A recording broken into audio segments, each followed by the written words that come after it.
Hello everyone, welcome back to our channel. అందరికీ నవరాత్రి శుభాకాంక్షలు అండి. నవరాత్రిలో భాగంగా ఈరోజు మనకు నిమిషాంబిక అమ్మవారు దుర్గా స్వరూపంలో మనకి దర్శనమిస్తున్నారు. మనం చూడొచ్చు అమ్మవారిని ఎంత బాగా అలంకరించారో. అలాగే పువ్వులతో చేసిన మాలలు, కిరీటం, ఇలా అమ్మను చూడగానే మనకి ఒక శక్తి స్వరూపం అనిపించేలా ఉన్నారు.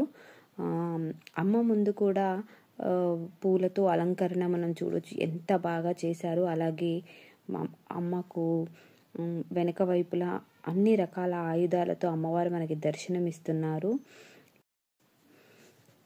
ఇంకా ఒక స్పెషల్ అట్రాక్షన్ ఏంటంటే ఇక్కడ చూడొచ్చు మనం పుష్పాలంకరణ. అమ్మవారి చుట్టూ వెయ్యి పూలతో, రకరకాల కలర్ఫుల్ పూలతో అమ్మవారిని ఇలా గర్భగుడిని డెకరేట్ చేశారు. అమ్మవారి పూల మధ్యలో అమ్మవారి కూర్చుని ఉండటం నిజంగా మన మనసు పులికించే ఒక దృశ్యం. అలాగే ఇక్కడ ఎవ్రీడే హోమం కూడా జరుగుతున్నాయి, చండీ హోమం. నిన్న సరస్వతి రూపం సందర్భంగా పిల్లలు హోమం కూడా, చిన్నపిల్లలు హోమం చేశారు.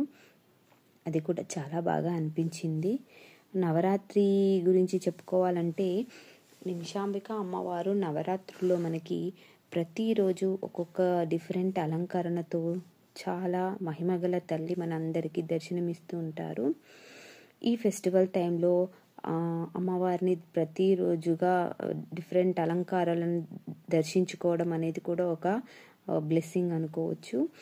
సో శక్తి స్వరూపము, అలాగే సరస్వతి స్వరూపము, మహాలక్ష్మి స్వరూపము, ఇలా రోజుకి మనకి డిఫరెంట్గా అమ్మవారు దర్శనమిస్తారు.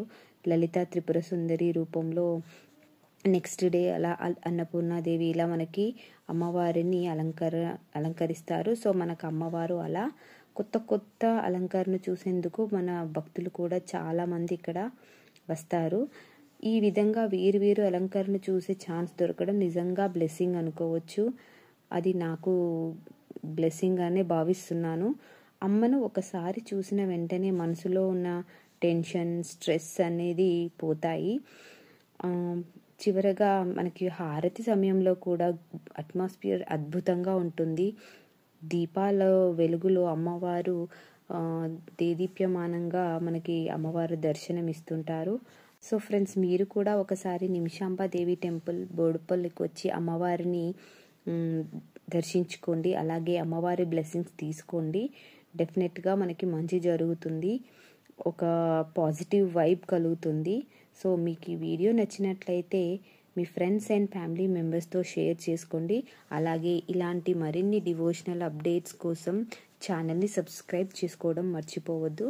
అమ్మవారి ఆశీర్వాదం మనందరికీ ఎప్పుడూ ఉండాలని కోరుకుంటున్నాను.